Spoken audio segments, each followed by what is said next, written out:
오늘 말씀의 제목은요. 주의 풍성한 사랑을 힘입어 입니다. 주의 풍성한 사랑을 힘입어 좀 더 길게 하면 예배하는 것에 대한 말씀을 나누겠습니다. 오늘도 저희가 이렇게 예배의 자리에 나왔습니다. 어떠한 힘을 힘입어서 이곳에 오셨는지 저는 알 수 없지만 함께 나누도록 하겠습니다. 시편 5편 7절 말씀을 먼저 보도록 하겠습니다. 시편 5편 7절.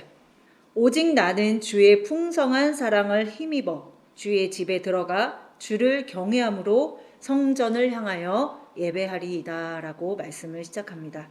네, 지금 읽은 말씀에 보면은 주를 경외함으로 성전을 향하여서 예배한다라고 하였습니다. 오늘 함께 나누려고 하는 것은 바로 이것에 관한 것인데요. 예배를 드린다는 것은 뭐냐면 주의 풍성한 사랑을 힘입어야지만이 드릴 수 있다라는 것입니다. 그것이 너무나도 중요하다는 것이 하나님의 말씀을 조금이나마 알면 알수록 이것이 너무나도 중요하다는 것을 알게 된다는 것이죠. 우리가 주의 사랑을 힘입지 않으면 우리는 예배할 수가 없습니다. 결론적으로 말씀드리면 주의 집에 들어간다라는 것은 뭐냐면 바로 우리가 예배자의 모습으로 서 있는 것을 보여주는 것이죠. 오늘 나눈 그 예배라는 단어의 원어를 살펴보면 예배가 무엇인지를 조금 더 명확하게 알게 됩니다. 여기서 예배는 샤하라는 단어가 쓰였는데요. 첫 번째 뜻은 풀이 죽게 하다라는 의미를 갖고 있습니다. 예배라는 뜻이 그렇다는 거예요. 풀이 죽게 하다. 또 엎드리다, 몸을 구부리다 라는 뜻을 갖고 있습니다. 풀이 죽는 게 예배라는 것을 들어보셨나요? 아마 되게 생소하실 거예요. 그런 예배는 거의 이루어지지 않기 때문입니다. 주 안에서 풀이 죽는 것이 바로 예배다. 그것은 바로 무엇을 말하냐면 우리의 풍성함이 주 안에서 죽는 것을 말합니다. 육신으로 행하는 모든 풍성함이 주 안에서 죽게 되는 것. 우리 교회에서 너무나도 이런 말씀을 많이 나누기 때문에 또 이 말씀인가 싶을 수도 있지만 이 말씀 외에는 나눈 말씀이 없습니다. 저는. 그러니까 주 안에서 풀이 죽게 한다는 것은 뭐냐면 내가 붙들고 내가 이끌어가는 예배, 내가 주체가 되는 예배, 내가 의지하는 모든 것이 주 안에서 죽는 것이 바로 예배라는 것입니다. 우리는 그것을 위해서 예배하는 거예요. 우리의 어떤 감성적인 충만함과 뭔가 은혜 받은 것 같은 느낌을 위해서 내 어떤 사업과 그 일들이 잘 풀리기 위해서 예배를 나온다면 그것은 예배가 아니라는 것입니다.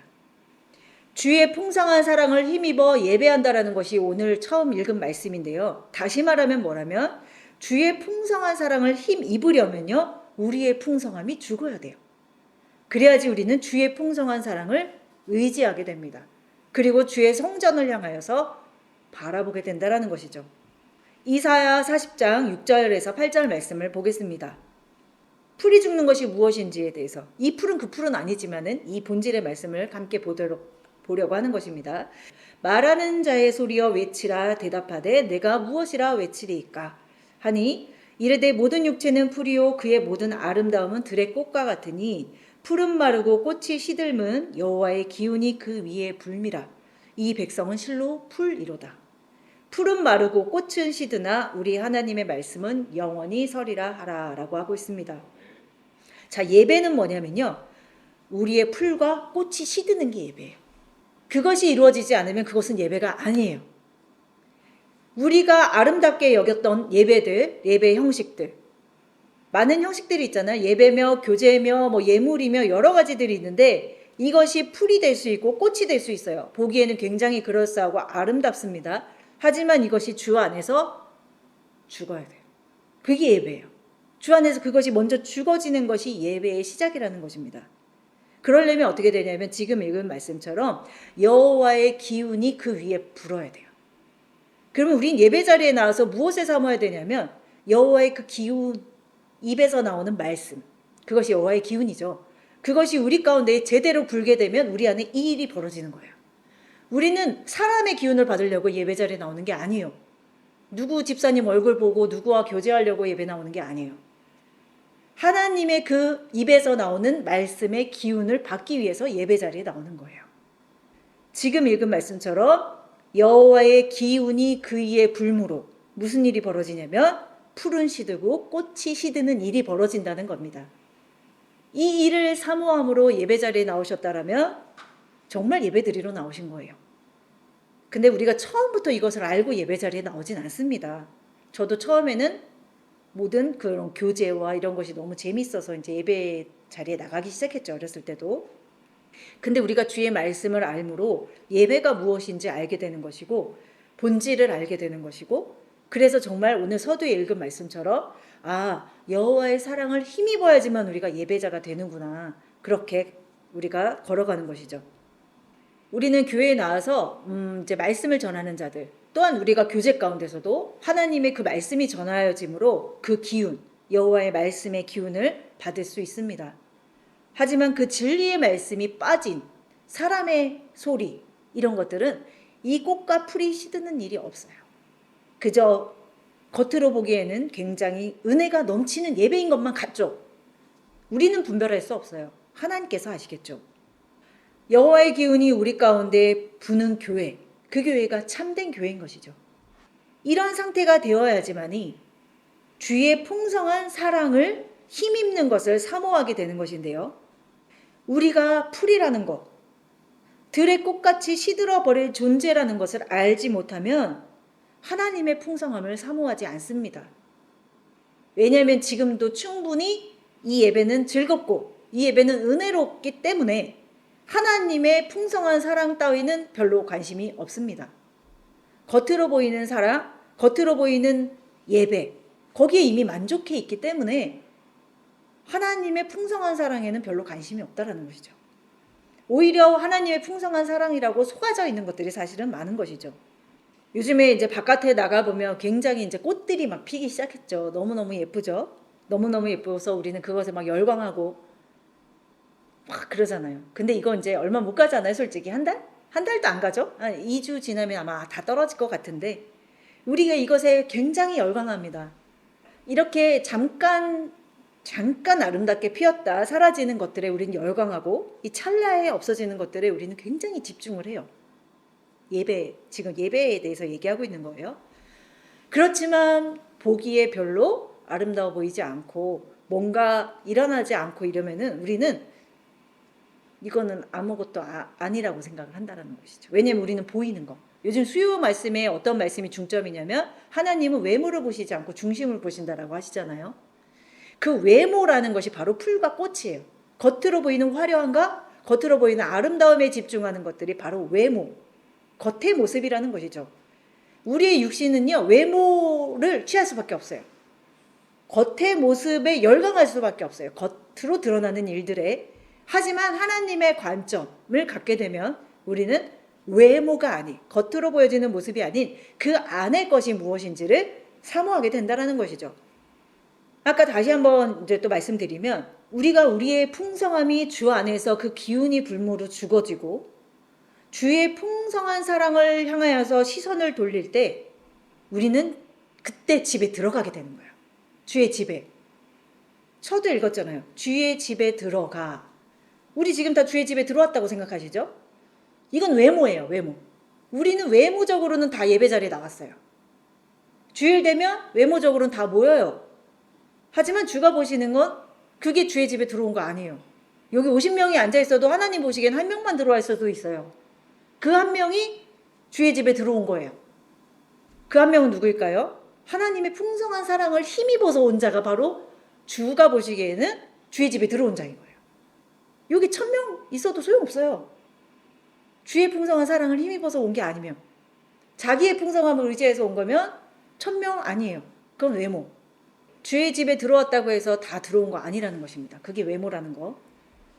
오늘 읽은 말씀의 그 처음 구절로 돌아갈게요. 시편 5편을 읽은 건데요. 중간을 이제 제가 빼서 읽었는데 1절부터 한번 보도록 하겠습니다. 오늘 시편 5편 1절 말씀부터 한번 보겠는데요. 여호와여 나의 말에 귀를 기울이사 나의 심정을 헤아려 주소서.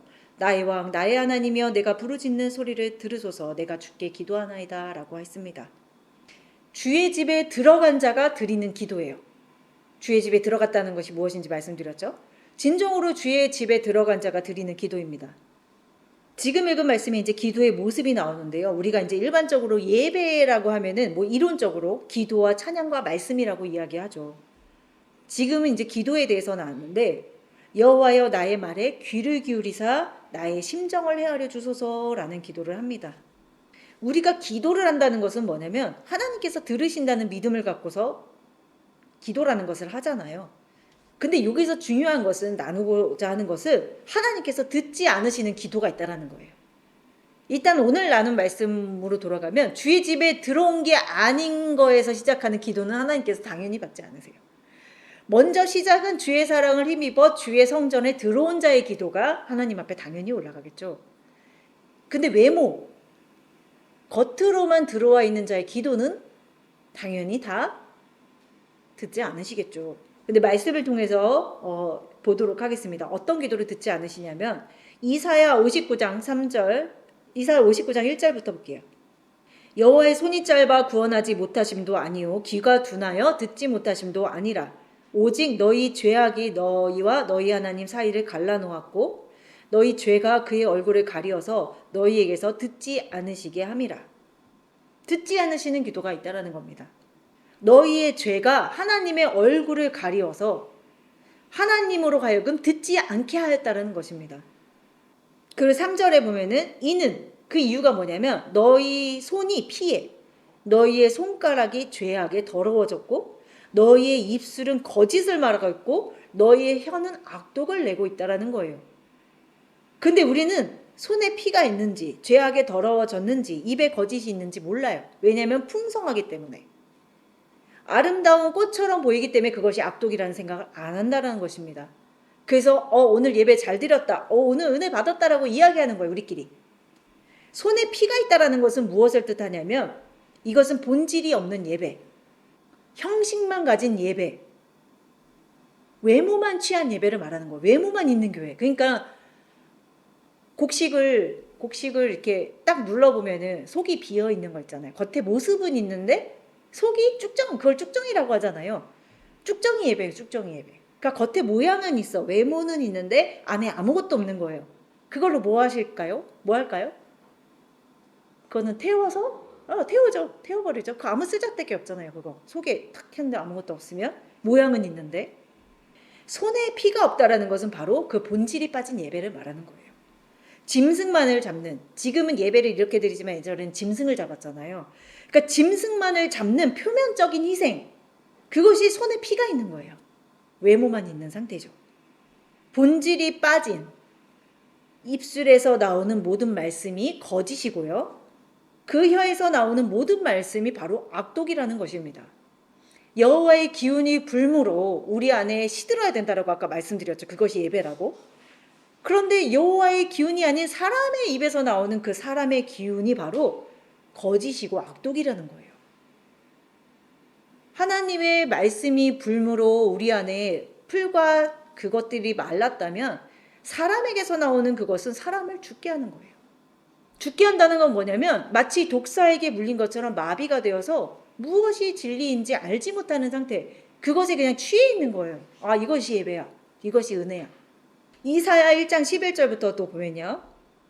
여호와께서 말씀하시되 너희의 무수한 재물이 내게 무엇이 유익하뇨? 나는 수량의 번제와 살찐 짐승의 기름에 배불렀고 나는 수송아지나 어린 양이나 수렴소의 피를 기뻐하지 아니한다라고 했습니다. 너희가 내 앞에 보이러 오니, 보이러 온다는 게 뭐예요? 외모만 있다는 거예요. 외모만. 겉에 모습만 갖고 있다라는 거예요.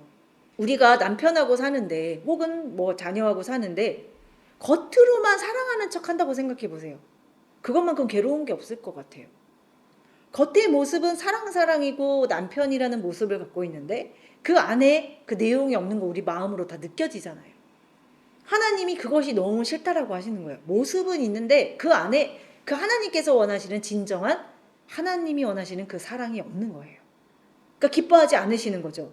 너희가 내 앞에 보이러 오니 이것을 누가 너희에게 요구하였느냐? 내 마당만 밟을 뿐이니라.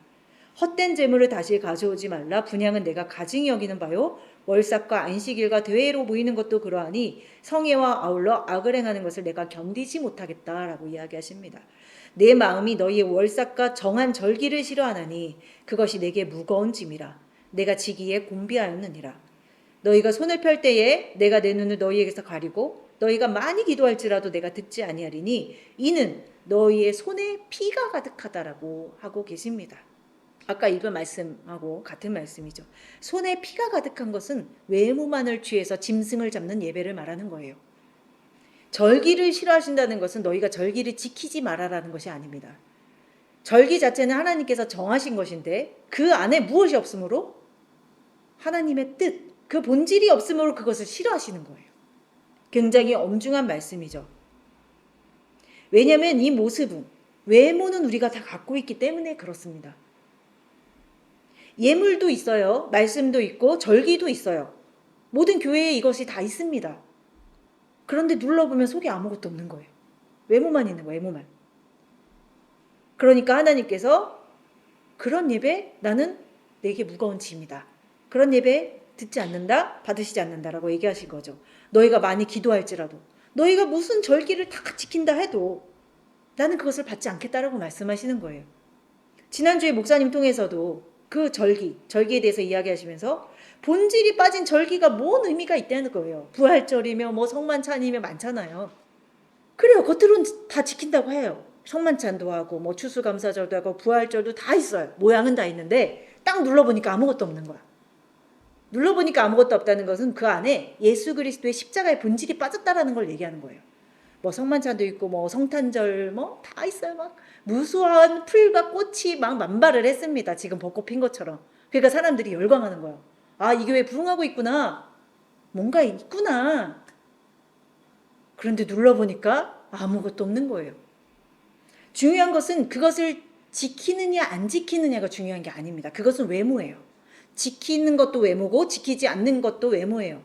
중요한 것은 너희가 십자가의 본질을 갖고 행하느냐가 중요한 거예요. 우리 교회가 다시 성만찬을 할 수도 있어요. 절기 다 지킬 수 있어요. 중요한 것은 뭐냐면 지키고 안 지키고가 아니라 그 지키는 가운데에 본질을 함께 갖고 있느냐가 중요한 것이죠. 우리도 예전에는 그것들을 다 했었거든요. 그러니까 중요한 것은 우리가 겉으로 행한다고 해서 그것이 행하는 것이 아니고 또 안 한다고 해서 안 하는 것이 아니라는 거예요. 그것은 오직 하나님만이 아신다라는 것입니다. 그러니까 우리가 외모에서 벗어나야 돼요. 외적인 모습. 하나님은 그 중심을 보신다라고 계속 우리에게 말씀하고 계시죠. 다시 본문으로 돌아가서 시편 5편 3절을 보겠습니다. 여호와여, 아침에 주께서 나의 소리를 들으시리니 아침에 내가 주께 기도하고 바라리이다.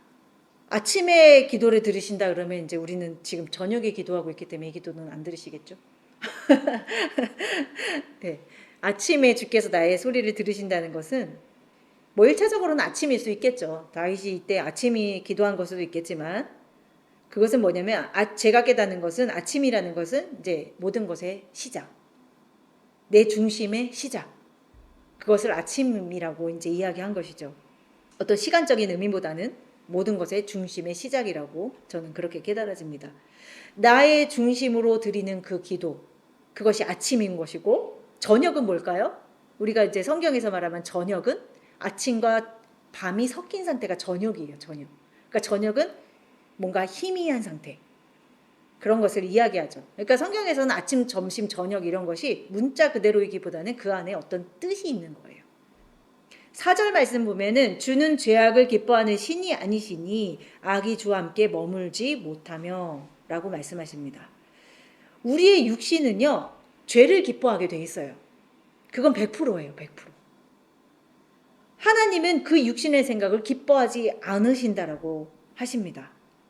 그것은 주와 함께 할 수도 없어요. 왜냐하면 육신의 생각은 원수라고 하나님께서 말씀하셨습니다.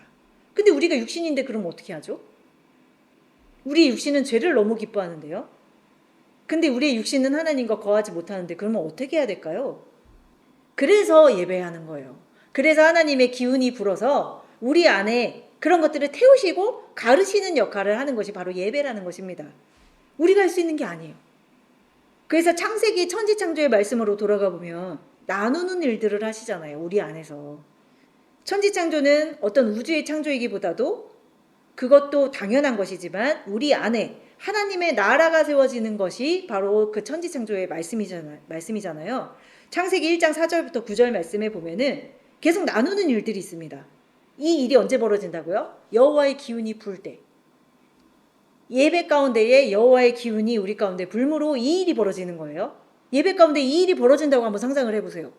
그 소망을 갖고 한번 나와보시는 거예요. 예배 자리에. 어떤 일이 벌어지냐. 빛이 하나님의 보시기에 좋아. 4절부터 보면은 하나님이 빛과 어둠을 나누시는 일을 하시고요. 또 어떤 일을 하십니까? 물과 묻을 나누시고요. 궁창 위의 물과 궁창 아래의 물을 나누시고, 이런 나누시는 일들, 이 거룩하게 하시는 일들이잖아요. 이것이 하나님의 그 진리의 말씀의 기운이 불므로 우리 가운데 일어나는 일들이라는 거예요. 예배 가운데 이 일이 일어나는 것을 사모하면서 와야 되는 것이지, 오늘은 누구를 만나서 어떤 교제를 나눌까를 사모하면서 우리가 나온다면은 우리의 꽃은 피겠죠.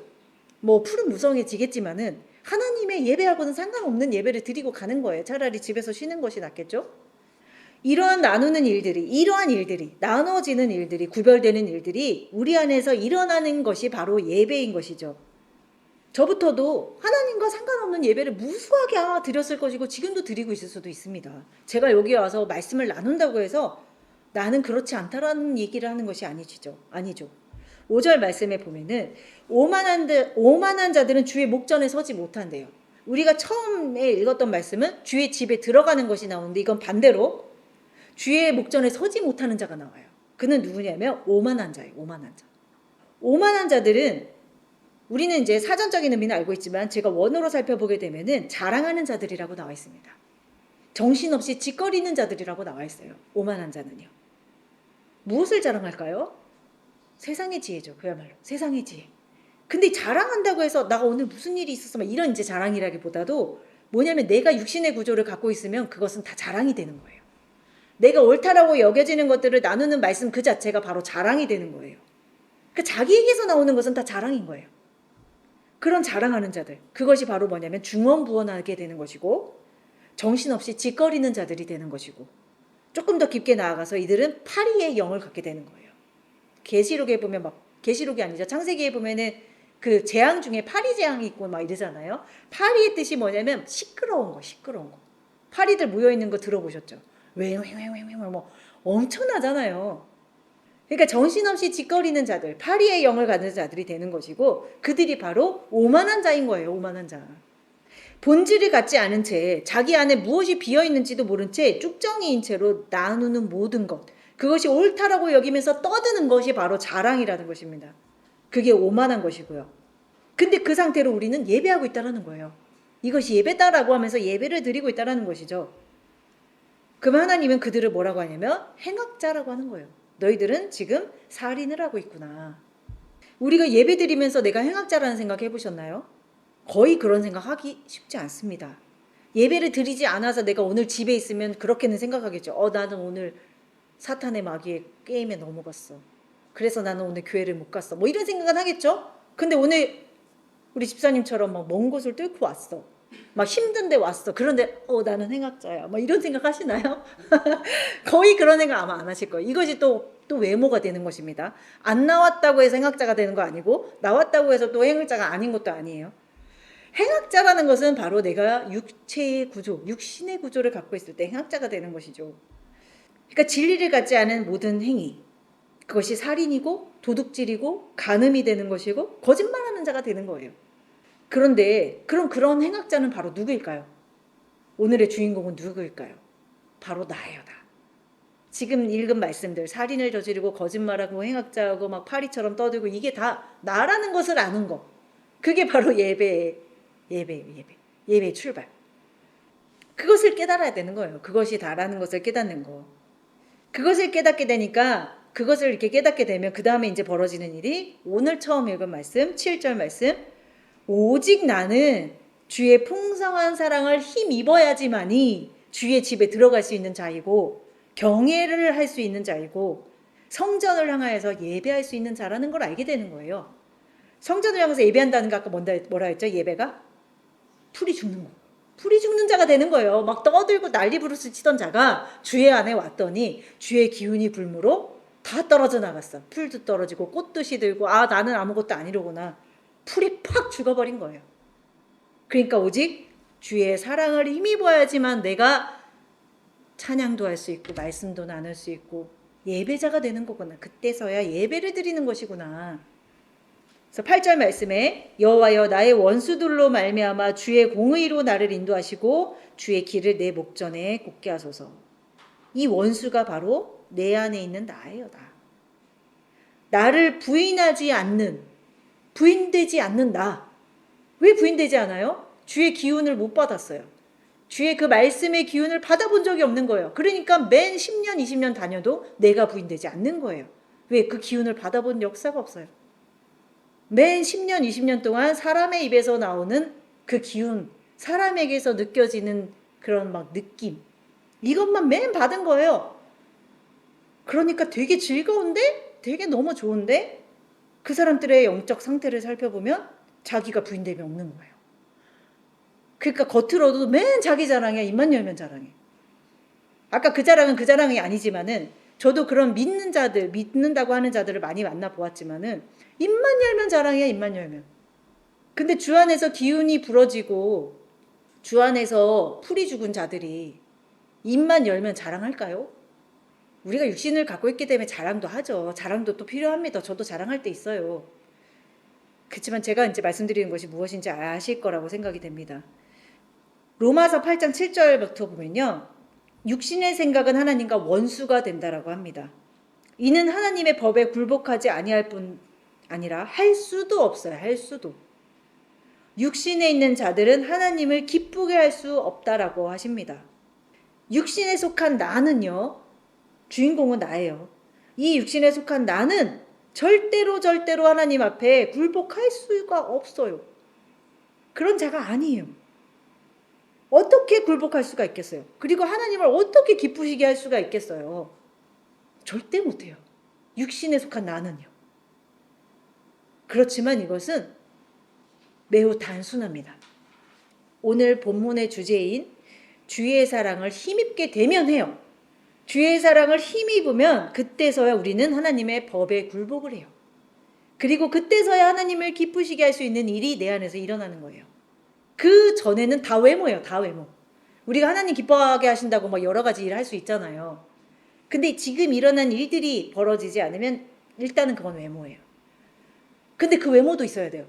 먼저는 외모가 있고 그 다음 하나님의 말씀이 들어가서 그 기운이 불고 시들고 해서 그 외모가 죽어지고 하나님의 영으로 나아가는 것이지 갑자기 하나님 안에 들어오자마자 막 영으로 가는 것이 아니라는 거예요. 그 것도 있어야 돼요. 우리가 먼저는 율법이고 그 다음에 하나님의 사랑으로 온전하여지듯이 율법과 그 사랑이 온전하여지는 것처럼 우리가 처음에는 외모를 가져요. 그게 육신이에요. 그걸 부인할 수는 없다라는 것이죠. 이제는 내가 막 하나님을 기쁘게 하려고 내가 막 굴복하려고 이게 아니라 그 힘이 주체가 되므로 하나님의 그 풍성한 사랑이 주체가 되므로 그 힘이 막 나를 끌고 가는 거예요. 근데 우리 반대로 하잖아요. 끌어가지고 막. 근데 그게 아니라 반대가 돼요. 하나님의 그 기운이 나를 힘입으심으로 나를 이끌고 가시는 거죠.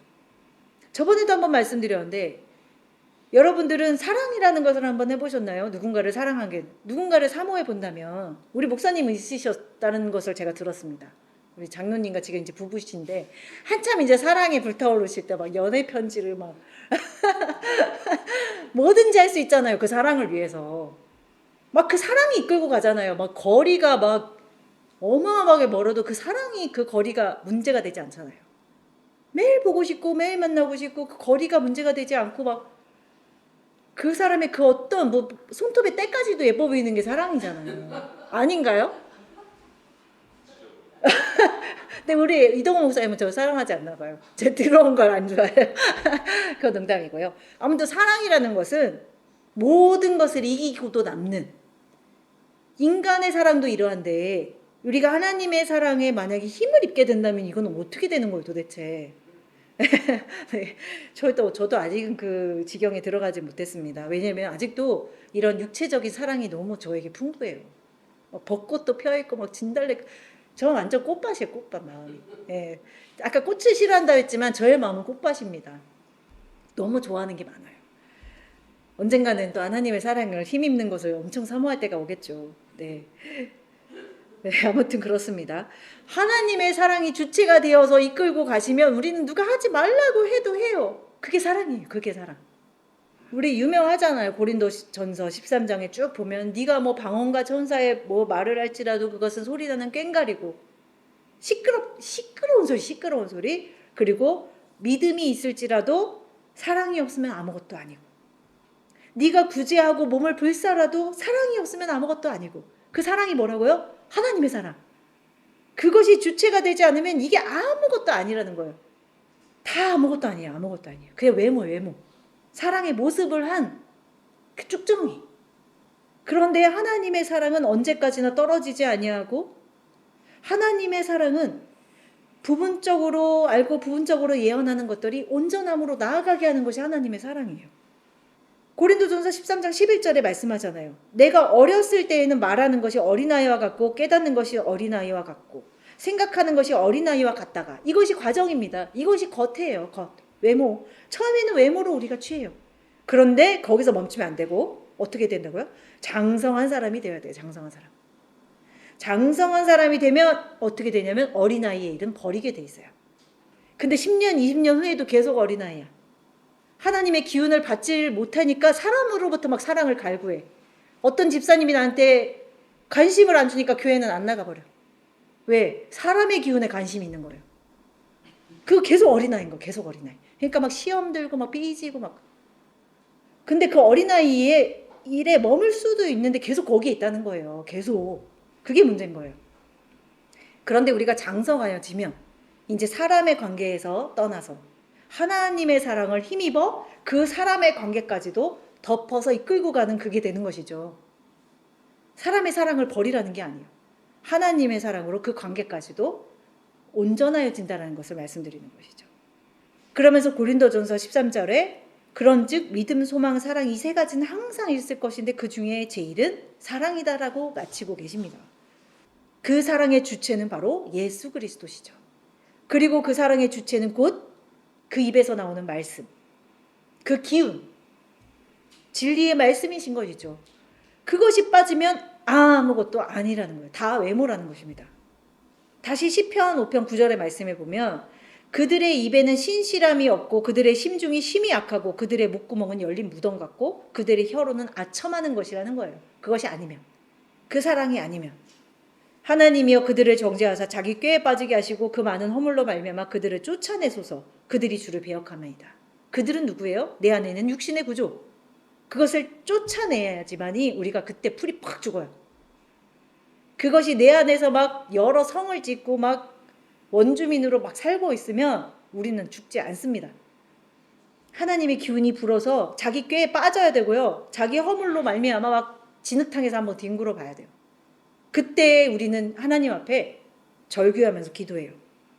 제발 내 안에 있는 그 육신의 구조를 쫓아내달라는 기도를 하는 거예요. 지금 읽은 말씀처럼. 이런 자가 바로 누구라고요? 나. 바로 나라는 겁니다.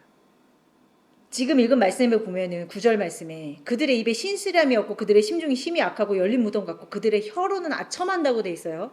그 아첨이 원어로 보면은 뭐냐면 미끄러운 말이에요. 미끄러운 말. 우리 아첨한다라는 말 쓰죠. 그게 바로 미끄러운 말이에요. 음녀의 혀. 음녀의 혀는 어떠냐면 막 호려요, 사람을. 그게 말씀에 있다는 거예요. 우리가 말씀을 전하는 중에 막 사람을 호려. 막 귀가 막 호강을 해. 오늘 이 말씀을 듣고 가면 일주일 동안 굉장히 막 은혜가 넘치는 말씀인 것 같은 은혜의 미끄러운 말들이 되게 많다라는 거예요. 근데 그것도 우리가 듣는 것만, 외모로만 우리는 판단할 수는 없죠. 그게 바로 아첨인데 하나님의 말씀은요, 진리의 말씀은 단단히 박힌 목과 같다라고 말씀하십니다. 미끄러운 말이 아니에요. 전도서 12장 11절 말씀. 지혜자들의 말씀은 찌르는 채찍 같고 회중의 스승들의 말씀은 잘 박힌 목과 같으니 다 한 목자가 주신 바라고 하고 있습니다. 자, 지혜자의 말씀은 찌르는 채찍 같대요. 얼마나 아프겠어요. 막 예배 자리에 나왔는데 막 채찍을 우리 안에 있는 원주민들을 갖다가 막 후려치는 말씀이 막 얼마나 괴롭겠냐고요. 내 안에. 너무 싫죠. 너무 싫죠. 예배 자리에 가면은 막 즐거워야 되는데 이거는 맨 혼나는 느낌이고 막. 근데 그럴 수밖에 없어요. 찌르는 채찍이고 잘 박힌 못이에요. 막 내 안에 있는 육신의 고집에다가 못을 막 박고 막 바위가 깨지고 난리가 나는데 어떻게 그게 즐거워요. 막 채찍 맞는데 즐거워서 하하호가 나오냐고요. 그러니까 뭐가 되냐면 여기 아니네. 여긴 진짜 아닌 것 같다. 진짜 여기는 와도 즐겁지도 않고 진짜 유튜브 말씀, 요즘은 솔직히 유튜브 말씀도 잘 안 듣는데 말씀 들어보면요 너무 좋은 말씀들이 많아요. 진짜로 귀가 막 바다 젖고 난리 부르스를 치는데 모르겠어요. 저는 그 말씀이 미끄러운 말씀인지 아니면 회중의 단단한 무엇인지 그건 저도 알 수가 없습니다. 어쨌든 간에 그렇다는 것입니다. 하나님의 말씀은 채찍과 같고 잘 박힌 목과 같다라는 것. 그리고 다시 본문으로 돌아가서 시편 5편 11절에 그러나 주께 피하는 모든 사람은 다 기뻐하며 주의 보호로 말미암아 영원히 기뻐 외치고 주의 이름을 사랑하는 자들은 즐거워한다는 거예요. 비록 그러할지라도 우리가 채찍에 맞고 막 잘 박힌 목과 같은 그런 말씀 중에 막 공고한 것 같고 뭔가 죽어가는 것 같지만은 주께 피하는 모든 사람은 기뻐한다라는 거예요. 주께 피한다라는 것은 뭐냐면 주를 도피처로 삼은 거예요. 주를.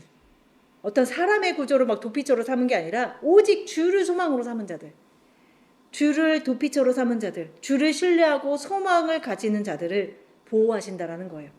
보호한다는 건 뭐냐면 덮으신다는 거, 덮으신다는 거. 그리고 그 이름을 사랑하는 자들, 표면적으로 외모적으로만 주여 주여 하는 것이 아니라 그 이름의 본질, 예수라는 그 구원의 본질, 십자가의 본질을 사랑하는 자, 내가 죽어야만 살아난다는 그 본질을 취한 자, 그것이 주의 이름을 사랑하는 자들이죠. 그 십자가의 본질을 갖지 않고 예수만 부른다 한들 그것은 아첨하는 입술이라는 것입니다. 하나님은 그러한 자들, 마리아와 같이 그 쏟은 향유를 부은 자와 같이 하나님의 그 십자가의 본질을, 그 향유가 하는 역할이 그 시체를 보존하는 거잖아요. 시체를 보존한다는 건 뭐냐면 예수 그리스도의 십자가의 본질을 보존하는 자를 말하는 거예요. 향유를 부었다는 것은 바로 그걸 이야기합니다. 우리가 마리아와 같이 예수 그리스도의 십자가의 본질을 가진 자들이 되면은 예수 그리스도의 이름을 사랑하는 자가 되는 거예요. 하나님은 그들에게 의인이라고 말씀하십니다. 자기 죄를 깨닫고 주께 피하는 자가 바로 의인인 거예요. 12절의 말씀에 보면은 여호와여 주는 의인에게 복을 주시고 방패로함 같이 은혜로 그를 호위하시리로다. 그런 자들을 하나님은 의인이라 칭하시고 주의 덮개로 덮으신다는 거예요. 이제 말씀을 좀 마무리하겠는데요. 지금 읽은 말씀에 호위하신다라고 돼 있잖아요. 주가 호위하신다. 근데 그 호위하신다라는 말씀의 그 원어를 살펴봤더니 둘러싸는 것도 있지만 왕관을 씌우다라는 뜻이 있어요. 왕관을 씌우다. 자, 왕관을 씌웠다는 것은 무슨 의미일까요? 이사야 62장 1절부터 보겠습니다. 나는 시온의 의가 빛같이 예루살렘의 구원이 횃불같이 나타나도록 시온을 향하여 잠잠하지 아니하며 예루살렘을 위하여 쉬지 아니할 것인즉 이방 나라들이 내 공의를 못 왕이 다 내 영광을 볼 것이요 너는 여호와의 입으로 정하실 새 이름으로 일컬음이 될 것이며 너는 또 여호와의 손에 아름다운 관 내 하나님의 손에 왕관이 될 것이다 라고 되어 있습니다. 다시는 너를 버림받은 자라고 부르지 아니하고 다시는 내 땅을 황무지라 부르지 아니하고 오직 너를 헵시바라 하며 내 땅을 뷸라라 하리니 이는 여호와께서 너를 기뻐할 것이며 내 땅이 결혼한 것처럼 될 것이며 마치 청년이 처녀와 결혼한 같이 내 아들들이 너를 취하겠고 신랑이 신부를 기뻐한 같이 내 하나님이 너를 기뻐하시리라. 그 아름다운 관이 의미하는 바가 바로 이 말씀에 나와 있는 것이죠. 신부가 되는 거예요. 신부가 된다는 건 뭐냐면 지금 이 말씀처럼 너를 이제 다시는 버림받은 자가 되지 않게 하겠다. 이게 되려면 먼저는 뭐가 되냐면 버림받은 자가 돼야 돼요. 버림받은 바가 돼야 돼요. 그리고 황무지가 되지 않겠다 했죠. 그러려면 황무지가 돼야 돼요. 그게 예수님의 십자가의 본질이에요. 예수님은 이 땅에 오셔서 버림받으셨어요. 그리고 아무도 그 흠모할 만한 모습을 갖고 있지 않으셨어요. 황무지와 같이 걸어가셨어요. 황무지셨어요. 그리고 십자가의 죽음으로 다시 부활하셨잖아요. 우리가 지금 읽은 말씀처럼 버림받은 자가 되지 않고 황무지가 되지 않는다는 것은 다시 말하면 먼저는 버림받아야 되고 먼저는 황무지가 되어야 된다는 것을 이야기하고 계십니다. 그것이 바로 부활로 걸어가는 길이에요. 이것 없이 부활 없어요. 이것이 바로 예수님께서 걸어가신 길이고 우리에게 오늘 말씀하시고자 하시는 예배의 본질이라는 거예요. 예배의 본질. 예배 자리에 먼저 나오시면 우리는 먼저는 황무지가 돼야 되고 예수 안에서 풀과 꽃이 시듬으로 버림받은 것처럼 돼야 돼요. 그래서 오늘 말씀을 여기까지 나누도록 하겠습니다.